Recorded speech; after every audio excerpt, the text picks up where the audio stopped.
திரிசாவுக்கு வழி சல்யூட் அடித்த விஜய், விஜய்க்கு சல்யூட் அடித்த திரிசா.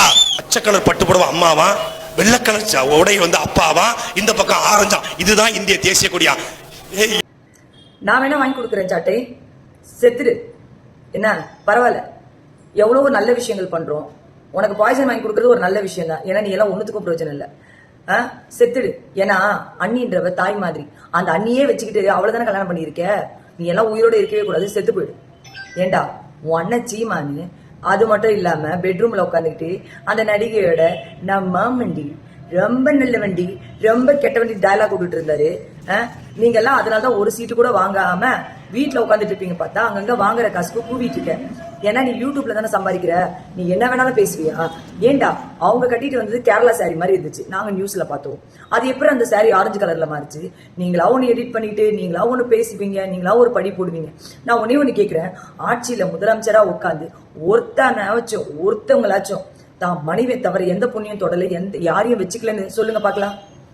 மக்களுக்கு என்ன தேவை? நல்லது நடக்கணும், மாற்றம் வேணும், விலைவாசிகள் குறையணும், எங்க கஷ்டம் கொஞ்சம் தீர அளவுக்கு இந்த ஆட்சி நடக்கணுன்றதுக்காக தான் மக்கள் தேர்ந்தெடுக்கப்படுறாங்க முதல்வரா. அவனை இவனை வச்சுக்க கூடாது, இவனை அவனை கட்டிக்க கூடாது, இப்படி எல்லாம் கிடையாது. ஃபர்ஸ்ட் ஆஃப் ஆல், எப்படி நீங்க ஒரு விஷயத்த பார்க்காம எதுவும் செய்யாம வச்சிருந்தா இருக்கா நீங்க முடிவு பண்றீங்க? எனக்கு புரியல.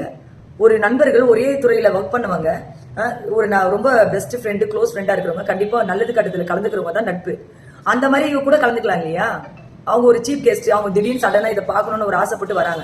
அவங்க வந்து ஒரு விஐபி, அவங்கள போய் வெளியில போன யாராவது அனுப்புவாங்களா? அனுப்ப மாட்டாங்க. இப்ப எங்களை மாதிரி ஆள் போனா ஏமா போமா அப்படின்னு சொல்லிடுவாங்க. அறிவியல கொஞ்சம் கூட உங்களுக்கு எல்லாம் எவன் எப்படி போறான், எப்படி வரான், எவன் வீட்டுக்குள்ள எவன் நுழையிறான், எவன் எவ்வளவு வச்சிருக்கிறான், இதே வேலையா இருக்கிற நீங்க யாரெல்லாம் வச்சிட்டு இருக்கீங்கன்னு கொஞ்சம் யோசிச்சு பாருங்க. மிஸ்டர் சாட்டை, நீங்களே ஒரு பொண்ணுக்கு ரூம் எடுத்து இருந்தீங்களே, ஞாபகம் இருக்கா? அதையும் நாங்க பாத்துருக்கோம். சரியா? நீ எல்லாம் எங்க அண்ணனை பேச உனக்கு தகுதியே இல்லை சாட்டை. நான் உன்னை எத்தனோ வாட்டி கழுவி ஊத்திட்டேன்.